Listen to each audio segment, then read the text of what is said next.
Students, कैसे हैं आप लोग? बढ़िया हैं? चलिए, आप बढ़िया तो हम भी बढ़िया। आज हम लोग हेलो एल्केन के दूसरे लेक्चर वीडियो में उपस्थित हैं और आज हम लोग हेलो एल्केन और हेलो एरीन की कुछ प्रमुख अभिक्रियाओं का अध्ययन करेंगे। ऐसे अगर हेलो एल्केन और हेलो एरीन की बात करें तो इसमें लगभग 25-30 रिएक्शन हैं, जिसमें मुख्य लगभग 10 रिएक्शन हैं जो कि बहुत इंपॉर्टेंट है और एग्जाम्स में आते रहते हैं। तो उनको हम लोग एक शॉर्ट तरीके से समझेंगे। शॉर्ट तरीके का मतलब क्या है वो आपको समझ में आते जाएगा जैसे जैसे हम लोग चलेंगे। तो पहले आप लोग सबसे पहले क्या कीजिए, हेलो एल्केन और हेलो एरीन के महत्वपूर्ण रिएक्शन का नाम लिख लीजिए। वो नाम क्या क्या है वो गौर कीजिएगा। वो नाम कुछ इस प्रकार से हैं। जो पहला रिएक्शन है उसको हम लोग लेकर चल रहे हैं इस प्रकार से। पहले रिएक्शन का नाम हम लोग दे रहे हैं सैंडमेयर अभिक्रिया। सैंडमेयर अभिक्रिया, ठीक है, जिसको आज हम लोग ट्रिकली देखने वाले हैं। दूसरा रिएक्शन जो है कुछ इस प्रकार से होगा, गाटरमान अभिक्रिया। गाटरमान अभिक्रिया। और तीसरा, चौथा, पांचवा रिएक्शन आपको पहले पढ़ा चुके हैं, उनको भी कलेक्ट कर लेते हैं। जो तीसरा रिएक्शन लेते हैं वो है वुर्टज अभिक्रिया। चौथा रिएक्शन जो हम लेंगे वो होगा फीटिंग अभिक्रिया। और जो हम लोग पांचवा रिएक्शन लेंगे वो होगी वुर्टज फीटिंग अभिक्रिया।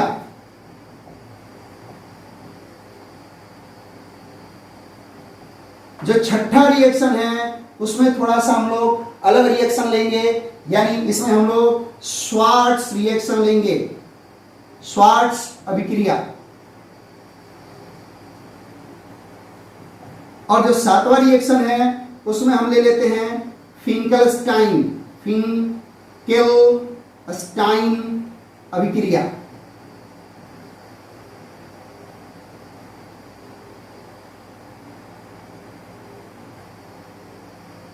आठवां रिएक्शन जो है वो कुछ इस प्रकार से हम ले लेते हैं फ्रीडल क्राफ्ट अभिक्रिया। फ्रीडल क्राफ्ट अभिक्रिया। फ्रीडल क्राफ्ट अभिक्रिया में आपके दो प्रकार होते हैं, ए और बी, दोनों का हम लोग पढ़ेंगे। एक होता है एल्काइलेशन और एक होता है एसिलेशन। एल्काइलेशन और एसिलेशन। पहले 8 को हम लोग पढ़ लेते हैं, फिर 9-10 को पढ़ेंगे। ओके, तो पहले हम लोग मुख्य अभिक्रियाओं की बात करते हैं। ध्यान दीजिए, 25-30 रिएक्शन है जिसको हम लोग अपने सिलेबस में बारी बारी से पढ़ेंगे। आज हम लोग हेलो एल्केन हेलो एरीन की कुछ मुख्य अभिक्रियाओं की बात कर रहे हैं। सबसे पहले हम लोग सैंडमेयर और गाटरमान अभिक्रिया को लेते हैं। ये टोटल 10 हैं, 8 को लिखे हैं, फिर इनको समझा के फिर 9-10 में आएंगे। तो सबसे पहले हम लोग 2 रिएक्शंस लेते हैं। वो कौन कौन से हैं देखिए। पहला रिएक्शंस जो हम ले रहे हैं वो है सैंडमेयर। यहां पे आप देख सकते हो सैंडमेयर अभिक्रिया, ठीक है। और जो दूसरा रिएक्शन है वो हम लेते हैं गाटरमान अभिक्रिया।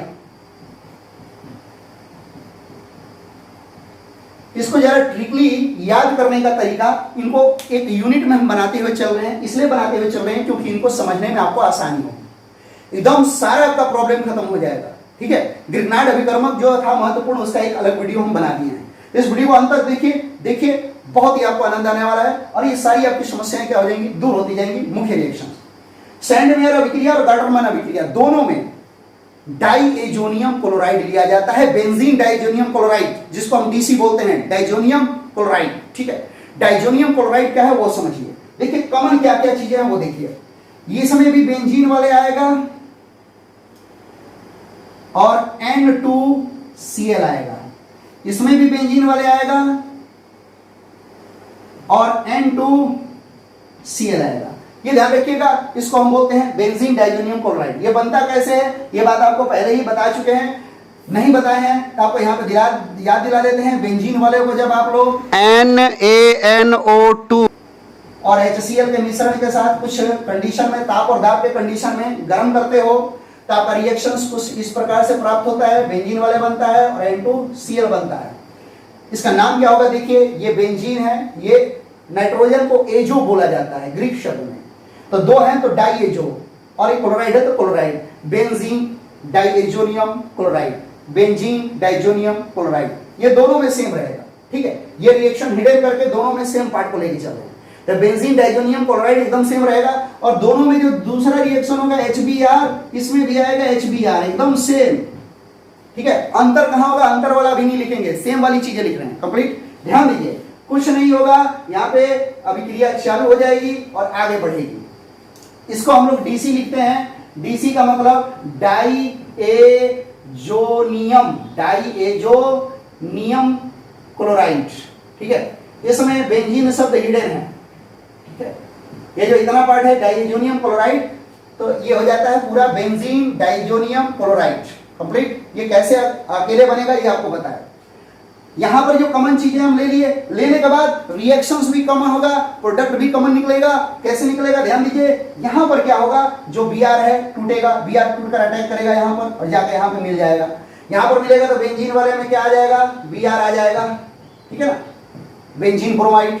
यहां भी बेंजीन वाले में कौन आ जाएगा? Br। क्यों? क्योंकि यहां से जो HBr है वो टूट के H+ और Br दिया, तो यहां के फंक्शनल ग्रुप पे यहां से हटेगा, तो ये Br जो माइनस दिया है, ये Br माइनस जाके यहाँ पे अटैक करेगा, यहाँ पे ऐड हो गया। प्लस इसके बाद देखिए क्या निकला, तो N2Cl निकला है। तो जो Cl है वो इस हाइड्रोजन के साथ चला जाएगा, क्योंकि चूंकि यहाँ से Br हटा हुआ है, तो हाइड्रोजन अकेले है H+ में, तो इस H+ को जाके Cl मिला लेगा अपने साथ, HCl।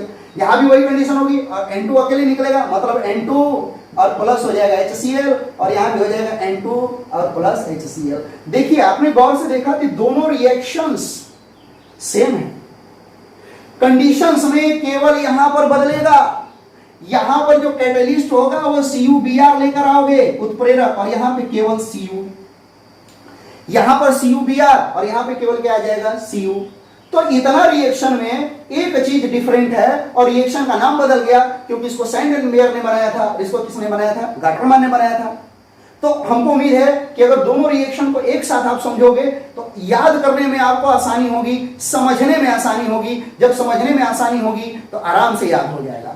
तो अभी तक सैंडमेयर और गाटरमैन अभिक्रिया आपका एकदम क्लियर हो गया होगा, क्या डिफरेंट है आपको पता चल गया। ये दोनों रिएक्शंस आप इजीली याद कर लो, क्लियर, समझ के। ध्यान दीजिए, तीसरे, चौथे और पांचवें को एक साथ हम लोग लेकर चलेंगे। अब वो देखते हैं हम लोग। ये एकदम याद करने का तरीका आपको बता रहे हैं कि कैसे मुख्य रिएक्शन को याद करो, क्योंकि जब तक कुछ आप समझ कर याद नहीं रखोगे तब तक आपको आगे बढ़ने में दिक्कत होती रहेगी। तो इन सब को आप लोग अपने दिमाग में थोड़ा क्या कर लीजिए, स्टोर कर लीजिए। ठीक है, गौर कीजिए। अब तीसरा रिएक्शन जो है वुर्टज है, वुर्टज अभिक्रिया यानी वुर्ज अभिक्रिया इसको बोलते हैं। इस पर हम वीडियो भी बना चुके हैं पहले। और चौथा रिएक्शन जो है वो है फिटिंग अभिक्रिया, फिटिंग अभिक्रिया। ठीक है, और जो पांचवा रिएक्शन है वो दोनों को मिलाकर है, वो क्या है? वुर्टज फिटिंग अभिक्रिया।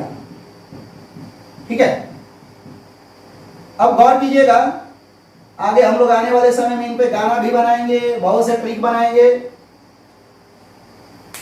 बहुत सा काम करेंगे आने वाले समय में धीरे धीरे। गौर कीजिए, वुर्टज अभिक्रिया, फिटिंग अभिक्रिया, वुर्टज फिटिंग अभिक्रिया में कॉमन क्या है, मतलब समानता क्या है, वो देखते चलिए। तो दोनों में पहली समानता ये है कि दोनों में 2Na आएगा, तीनों में, दोनों में नहीं, तीनों में 2Na आएगा, 2Na आएगा, राइट, पहली समानता।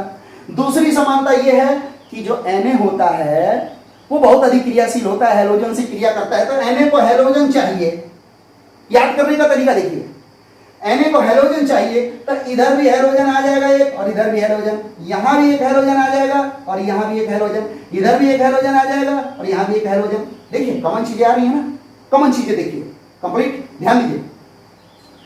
अब ये जो X आया है वो किसके साथ आएगा, इस पे हम बाद में विचार करेंगे।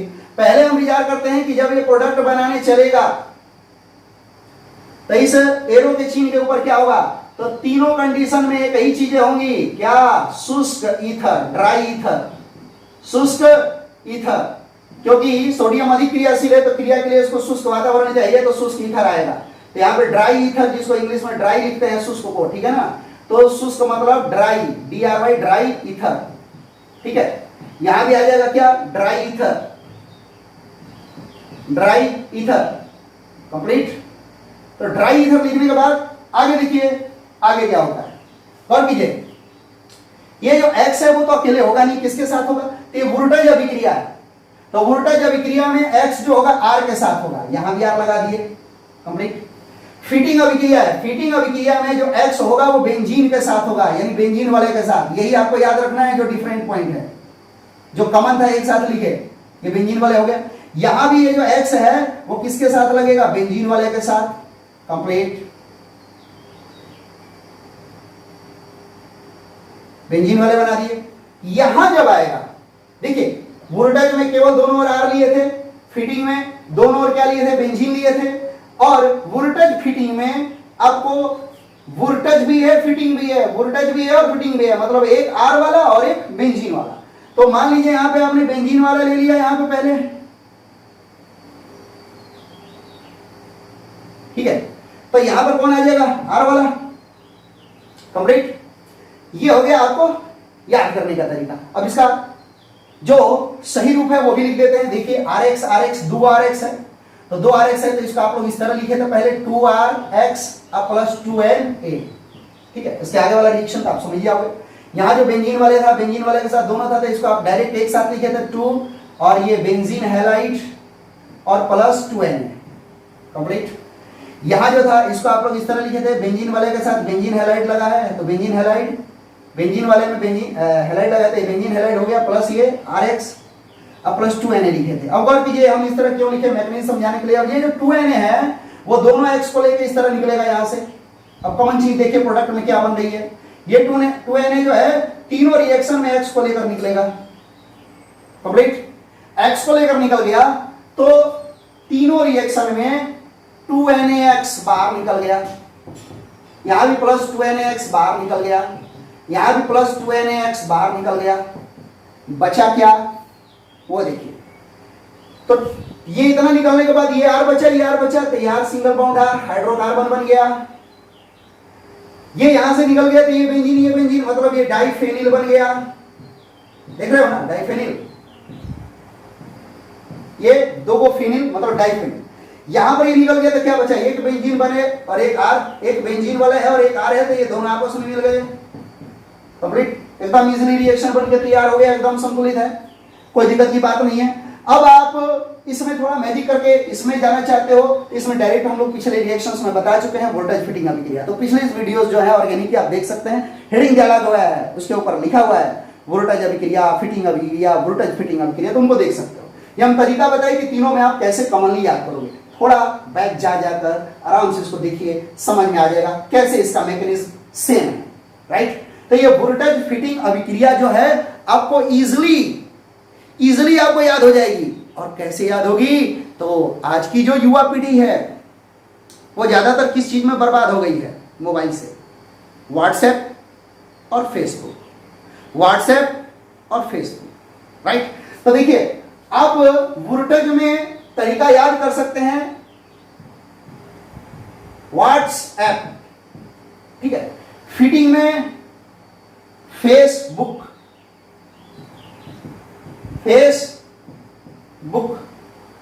राइट। तो ये वोल्टेज में देखिए, वोल्टेज में जब आते हैं तो W से तो वोल्टेज हो गया, ठीक है, कंप्लीट। ध्यान दीजिए यहां पे एक एक चीज का अर्थ है अपना, व्हाट्सएप और व्हाट्सएप से वोल्टेज, और फेसबुक से क्या आ गया, फिटिंग, कंप्लीट। तो इस चीज का आप याद रखोगे तो यहाँ पे व्हाट्सएप और फेसबुक दोनों का ऐड करना है। यहाँ पर वोल्टेज भी है और फिटिंग भी है, तो इसमें दोनों मिला लोगे, व्हाट्सएप और फेसबुक, इसमें व्हाट्सएप, इसमें फेसबुक, इसमें व्हाट्सएप फेसबुक दोनों का रूल लगेगा। अगले वीडियो में और इसको क्लियर करेंगे, ध्यान दीजिए। अब हम लोग छठे, सातवें और आठवें पे विचार करते हैं।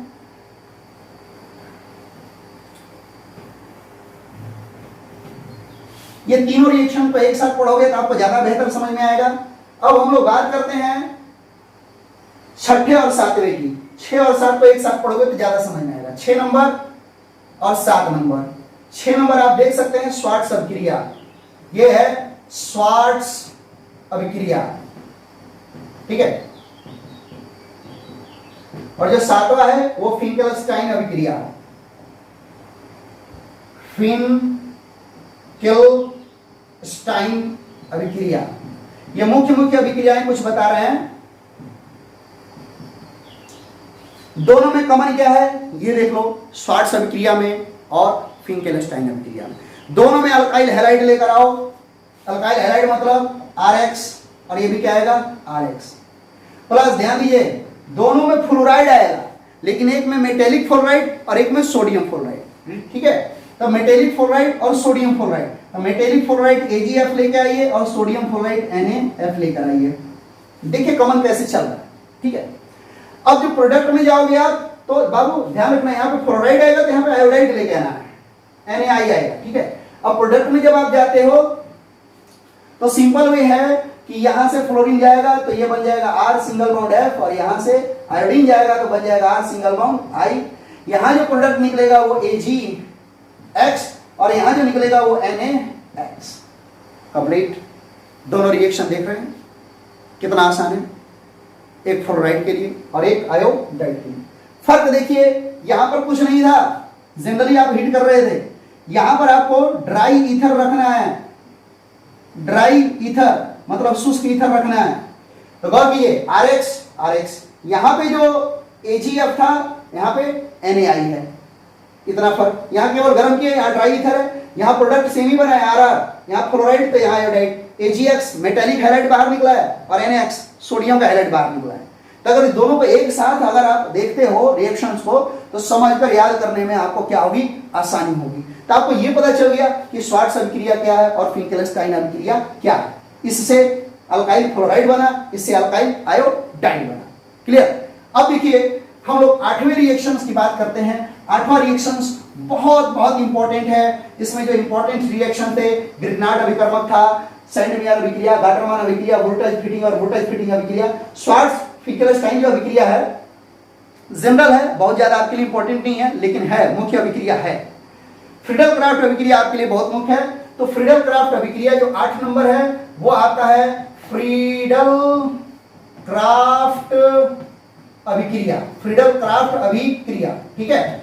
तो फ्रीडल क्राफ्ट अभिक्रिया में आपके दो कंडीशन है। पहला नंबर जो देख रहे हैं एल्काइलेशन, ठीक है, और बी नंबर जो है वो है एसीलेशन। एसीलेशन कंप्लीट। गौर कीजिएगा, एल्काइलेशन का मतलब होता है एल्किलीकरण, एल्किलीकरण। एसीलेशन का मतलब होता है एसिलीकरण। हिंदी की बात करें इसकी, इसका होता है एल्कलीकरण और इसका होता है एसी, देखिए एसिलेशन तो एसिलीकरण, एसिलीकरण, ठीक है। फर्क क्या है ध्यान दीजिए, इसमें अल्काइल हैलाइड से रिएक्शन कराओगे और इसमें एसिड क्लोराइड से। और अल्काइल हैलाइड और एसिड क्लोराइड का फॉर्मूला क्या होता है वो ध्यान दीजिए। अल्काइल हैलाइड का फॉर्मूला आप RX लिखते हो और एसिलेशन में एसिल मतलब एसिड, ठीक है ना, एसिड क्लोराइड का लिखते हो RCOCl। दोनों में फर्क समझ में आया, दोनों में फर्क समझ में आया, इसमें RX और इसमें RCOCl। तो जब RCOCl से यहां आओगे तो एसिलीकरण होगा, ठीक है ना। और यहां पे अल्काइलाइजेशन कब होगा, जब RX के साथ आओगे तब, अल्काइल हैलाइड के साथ आओगे तब। क्लियर। गौर कीजिए, R की जगह पे क्या रख सकते हो, ये शुरू में ही वीडियो में बताते आ रहे हैं, इसके पिछले पार्ट्स को भी आप देख सकते हो। R की जगह पे अल्काइल मतलब CH3 C2H5 वगैरह रख सकते हो, बहुत से फॉर्मूलाज बन जाएंगे। क्लियर। अब A नंबर को देखिए, जैसे यहां पर हम बेंजीन वाले में क्या लगा दिए, X लगा दिए, यहां भी बेंजीन वाले में क्या लगा दिए, X लगा दिए। गौर से देखते रहिए, सब समझ में आएगा।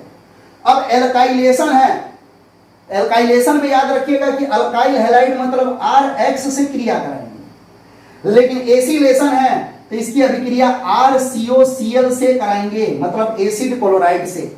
ये एसिड क्लोराइड का फॉर्मूला है, फर्स्ट ईयर के बेसिक में बता चुके हैं आप लोग को, राइट। अब जो रिएक्शन चालू होगा, इसमें रिएक्शंस में एक कंडीशन लगाना है आपको, अनाद्र और नाद्र आपको AlCl3 लेकर आ जाना है। इसमें भी होगा अनाद्र AlCl3। ध्यान रखिएगा, हम यहां बेंजीन वाले लिए हैं, आप R भी ले सकते हो। जब R लोगे तो यहां पे एक R डैश ले लेना, दोनों का बता रहे हैं, घबराने की बात नहीं है, राइट। तो इस स्थिति में देखिए, जब भी एल्काइलेशन होगा या एसिलेशन होगा तो दो प्रकार के प्रोडक्ट बनेंगे, ऑर्थो और पैरा। ऑर्थो और पैरा का मतलब हम आपको पिछली क्लासेस में बता भी चुके हैं बेसिक में। जैसे बेंजीन वाले इस तरह बना है और यहाँ पे दोनों लगातार 1 और 2 नंबर पे फंक्शनल ग्रुप लग गए हैं, ये दोनों सेम भी हो सकते हैं, अलग अलग भी हो सकते हैं, तो दैट इज कॉल्ड ऑर्थो। इसको क्या बोलते हैं? ऑर्थो, ठीक है। लेकिन यदि यही बेंजीन वाले बना है और इस बेंजीन वाले में 1 नंबर और 3 नंबर पे, जैसे एक यहां पर है और फिर एक यहां पर है, ये 1 2 3, 1 और 3 पर है, तो इसको बोलते हैं, सॉरी, इसको बोलते हैं मेटा, ठीक है ना, मेटा। और यदि बेंजीन वाले बना है और बेंजीन वाले में दोनों ओर से बराबर डिस्टेंस पर लगा हुआ है फंक्शनल ग्रुप, मतलब 1 2 3 4, 1 4 पर, इसको बोलते हैं पैरा यानी पी, राइट। तो ऑर्थो का मतलब लगातार 1 2 पर, मेटा का मतलब एक गैप, मतलब 1 2 पर नहीं 1 3 पर, पैरा का मतलब दोनों ओर से बराबर, राइट। तो ऑर्थो मेटा पैरा, तो आपको ऑर्थो पैरा का मतलब समझ में आ गया होगा। यहां जो इस रिएक्शन है, इस रिएक्शन में 2 प्रकार के उत्पाद बनेंगे, ऑर्थो और पैरा। जो ऑर्थो उत्पाद होगा वो अल्प मात्रा में मिलेगा और जो पैरा उत्पाद होगा वो अधिक मात्रा में मिलेगा। क्यों? क्योंकि पैरा में जो है ये सबसे अधिक सममित है, दोनों ओर से बराबर है। ऑर्थो असममित है, एक ओर से 1 2 और एक ओर से गिनोगे तो 1 5 आएगा। तो हम लोग काउंटिंग तो उधर से करते हैं जिधर से पहले आए, तो पहले वाला जो है 1 2 होगा और इधर से 1 4, कहीं से भी काउंट करेगा तो 1 4 बराबर आएगा। तो सबसे ज्यादा इसमें पैरा सममित है, मतलब स्टेबल है, मतलब स्थायी है। इसमें 2 प्रकार के प्रोडक्ट बनेंगे, एक तो ऑर्थो और एक पैरा। तो ध्यान दीजिए, ऑर्थो में क्या करना है, 1 और 2 पर लगाना है। तो ध्यान दीजिए क्या होगा, यहां पे ये जो बेंजीन वाले बनेगा, इस बेंजीन वाले को हम लोग रहने देंगे। बेंजीन वाले में जो X है वो भी X अपनी जगह पर रहेगा, प्लस इसमें भी बेंजीन वाले में जो X है वो अपनी जगह पर रहेगा। इसमें भी सेम वही कहानी है, ये जो बेंजीन है वो रहेगा और X अपनी जगह पर रहेगा, और इसमें भी अगले वाले में जो बेंजीन है वो X के साथ लगा हुआ अपने मूल अवस्था में रहेगा। अब हमको ऑर्थो बनाना है और पैरा बनाना है, राइट। ऑर्थो बनाना है और पैरा बनाना है। तो देखिए, ऑर्थो और पैरा के हिसाब से हम काम करते हैं और इसके लिए थोड़ा सा और स्पेस बना देते हैं। ये इस तरह बन गया X, क्लियर। गौर करते जाइएगा, सारी चीजें क्लियर हो जाएंगी। अब यहां पर आप देखिए कि इसमें कौन जाके जुड़ेगा, ये तो ये जो RX है वो टूट के R और X बनाएगा, ठीक है। तो ये जो X है वो क्या करेगा, तो यहां से हाइड्रोजन को विस्थापित कर देगा एक जगह से, ऑर्थो से नहीं तो पैरा से, और उसकी जगह पे कौन जाकर लग जाएगा, R। तो ये ध्यान दीजिए, यहां पर जो है R यहां पर आकर लगेगा, यहां पे R यहां पर आकर लगेगा। अब ध्यान दीजिएगा, यहां से एक हाइड्रोजन हटेगा तब ना R आएगा, यहां से एक हाइड्रोजन हटेगा तब ना R आएगा। तो यहां से एक हाइड्रोजन हटा, यहां से एक हाइड्रोजन हटा, वो किसके साथ जाएगा, X के साथ। बैलेंस करने के लिए आप यहां पे 2 लगा सकते हो, ठीक है। सेम वही कहानी नीचे वाले के साथ। ये जो RCOCl है, इसमें भी RCOCl जो है मतलब एसिड क्लोराइड, ये टूटेगा तो 2 पार्ट में जाएगा, RCO और Cl, ठीक है ना। तो ये 2 पार्ट हो जाएंगे इसके। जो Cl होगा ऊपर वाले की तरह, X की तरह, वो क्या करेगा, हाइड्रोजन को लेकर निकल जाएगा। यानी यहां पर आप नीचे लिख सकते थे -2HX, ठीक है। तो और ये जो RCO है, RCO ग्रुप जाकर कंबाइंड होगा कहां पर, ऑर्थो और पैरा प्लेस पर। तो यहां पर मान लीजिए कि ये ठीक इसके बगल में ये प्लेस है, तो यहां पे क्या आएगा, COR, ठीक है। यहां जो प्लेस है यहां पर भी कौन आएगा, तो ध्यान दीजिए, काउंटिंग सही से कीजिएगा। COR बॉन्ड इधर है तो बॉन्ड के साथ C लगेगा, उसके बगल में वो, उसके बगल में R। ये ऑर्थो हो गया, ये क्या हो गया, पैरा हो गया। एक ऑर्थो और एक क्या हो गया, पैरा। अब भाई एग्जांपल समझते हैं हम लोग कि दोनों में फर्क क्या है। ऑर्थो पैरा तो आपको समझ में आ गया। अगर इसको भी बैलेंस करना चाहो तो यहाँ 2 लगा सकते हो और बोलोगे Cl कहाँ गया, तो ये जो 2 प्लेस पे लगे हैं हाइड्रोजन को हटाकर लगे हैं, हाइड्रोजन हटेगा तो यहाँ से -2HCl हो जाएगा। कंप्लीट। अब एक एग्जांपल एक दो हम लोग देकर देखते हैं, ध्यान दीजिए।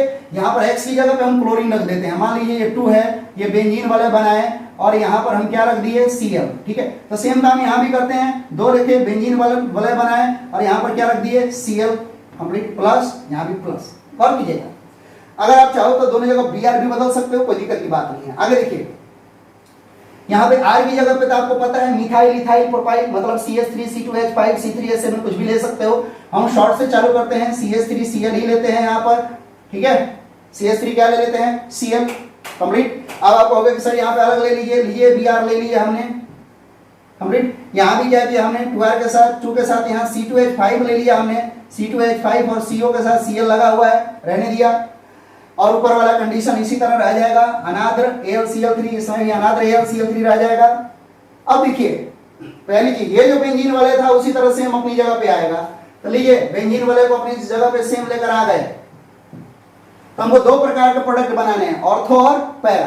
तो हमको 2 बेंजीन वाले लेने पड़ेंगे, 2 बेंजीन वाले ले लिए हम, कंप्लीट। यहां भी 2 बेंजीन वाले ले लिए हम, कंप्लीट।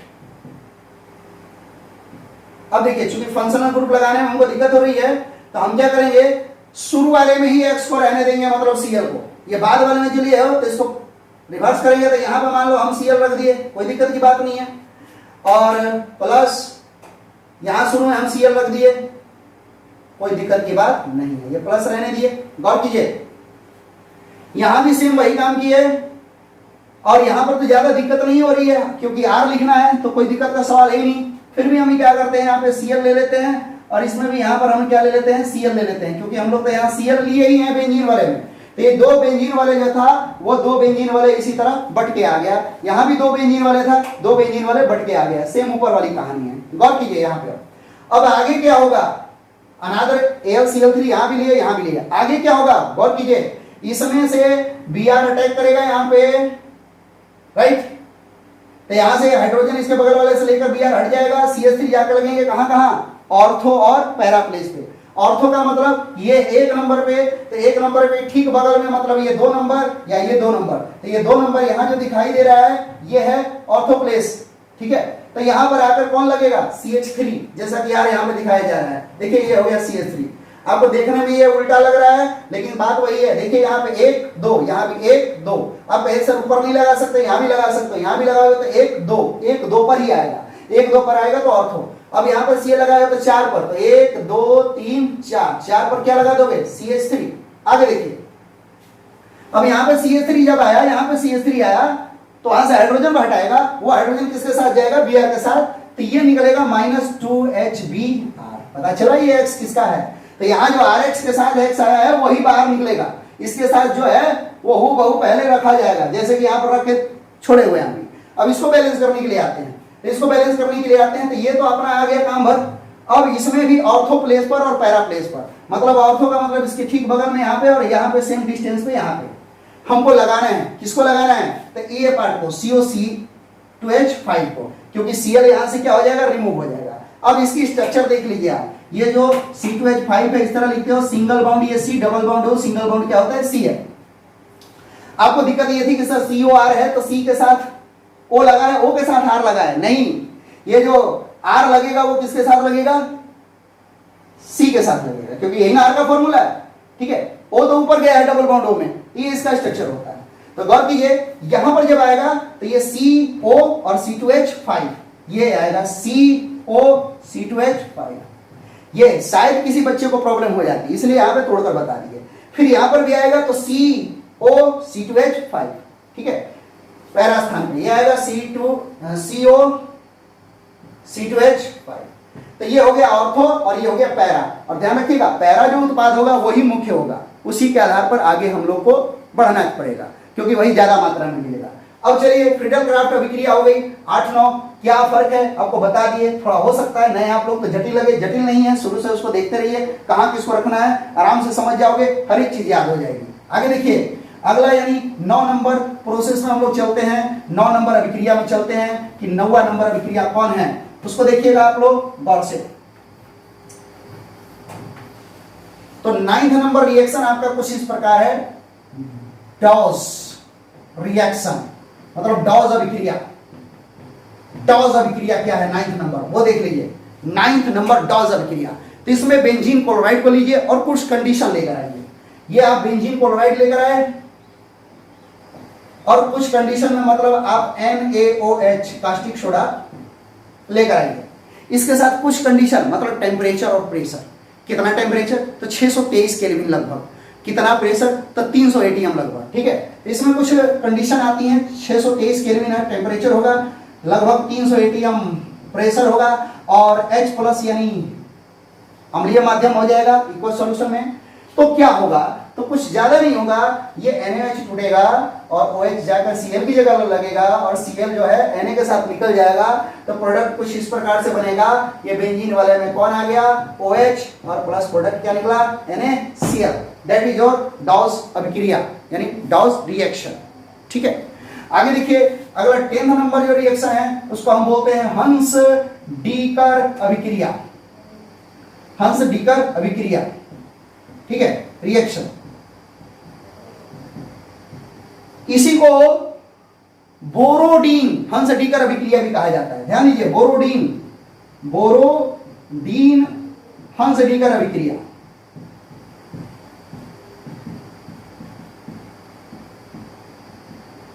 ठीक है, इसको हम लोग एक तरीके में रिएक्टेंट इसका थोड़ा अलग है। तो रात को आएगी बारात, जैसे फॉर्मूले पे बैठा लेते हैं, रात को आएगी बारात, रात को आएगी बारात, राइट। मतलब इसमें हम लोगों को कार्बोक्सिलिक अम्ल का सिल्वर लवण लेना है। तो कार्बोक्सिलिक अम्ल कौन होता है, R सिंगल बॉन्ड COOH होता है, राइट। सिल्वर लवण लेना है, मतलब H को हटाकर यहाँ पे क्या लिख देना है, Ag।